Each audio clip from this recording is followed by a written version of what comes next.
দাউদকান্দি থেকে জুরানপুর, জুরানপুর থেকে দাউদকান্দি, দাউদকান্দি থেকে গৌরীপুর, গৌরীপুর থেকে আবার দাউদকান্দি। কি করলাম সারাদিন এই নিয়ে থাকছে আজকের ভিডিওটি।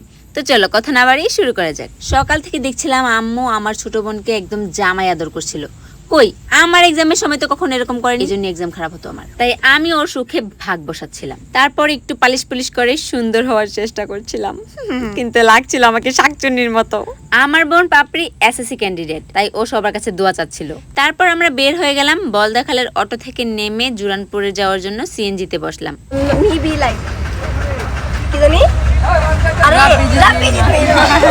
গল্প করছিলাম, এমন সময় ওর এক প্রাইমারি স্কুলের ম্যামের সাথে দেখা হয়ে গিয়েছিল, যেই ম্যাম ওকে অনেক বেশি আদর করতো। আর হুট করেই ম্যাম ট্রান্সফার হয়ে অন্য স্কুলে চলে গিয়েছিল। এত বছর পর ওর সেই প্রিয় ম্যামের সাথে দেখা হয়ে অনেক ইমোশনাল হয়ে গিয়েছিল।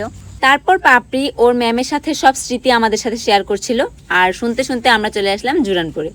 আর হুট করে আমার নজর গেল ওর ব্যাগের দিকে, না ফাইলের দিকে। যাই হোক, ওকে আমি বুঝিয়ে দিচ্ছিলাম যেন ভালো করে এক্সাম দেয়, আর মনিকা আপু শিখাচ্ছিল সবগুলো নকল যেন ভালো করে লিখে আসে। এখানে কিছু হরিণ ছিল, দূর থেকে দেখলাম। দেন আমরা চিন্তা করছিলাম 3 ঘন্টা সময় কিভাবে পার করব। এখানে একটা স্টেডিয়াম ছিল যেটা আমার খুবই ভালো লেগেছে। আর এই মাঠে একটা গাড়ি, মানে কেউ একজন প্রশিক্ষণ নিচ্ছিল যেন ভালো করে চালাতে। তারপর এই পথ ধরেই হাঁটছিলাম, যেটা ছিল জুরানপুর কলেজের পাশে, পুকুরের পাশে। কোনো কারণ ছাড়াই আমার আপু অনেক কষ্টে কষ্টিত হইয়া বনবাসে যাওয়ার সিদ্ধান্ত গ্রহণ করিয়াছিল। তখনই সে দেখিতে পারিল তার প্রিয় খাদ্য, যদিও সে এটা নিজে থেকে খেতে চায় না। ন্যানো সেকেন্ড পর পর আমি আমার মাস্ক পরছিলাম আর খুলছিলাম, যেন আমার সুন্দর চাঁদ মুখখানা কেউ দেখিতে নাহি পারে। এখানে বসে বয়ফ্রেন্ডের কথা চিন্তা করছিলাম, এমন সময় মনে পড়লো আমি আসলে সিঙ্গেল। তারপর আমরা জায়গা পরিবর্তন করে এখানে এসে বসলাম। আরে এক বান্দা সারা দিন ফোন নিয়ে পড়ে থাকবে, বাড়িতে থাকলেও যা, বাইরে গেলেও সে তাই করে। তারপর একটু ভন্ডামি করছিলাম, আরেকজনকেও ভন্ড হতে সাহায্য করছিলাম। কিছুক্ষণের মধ্যে আবার ভালো হয়ে গেলাম, একদম ভদ্র। তারপর একটা টিকটক করলাম, চলো তোমাদেরকেও দেখাই।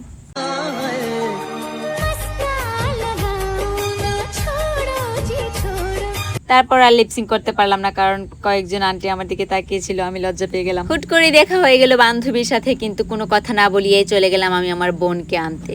ওকে আগেই বলে দিয়েছিলাম আমরা এখানে ওর জন্য ওয়েট করব, ওর জন্য এখানেই আসে। ও আসছে দেখি ক্যামেরা অন করলাম ওর রিঅ্যাকশন দেখার জন্য। ওর এক্সাম কেমন হয়েছে সেটা জিজ্ঞেস করলাম। আর আপনারা সবাই ওর জন্য বেশি বেশি করে দোয়া করবেন।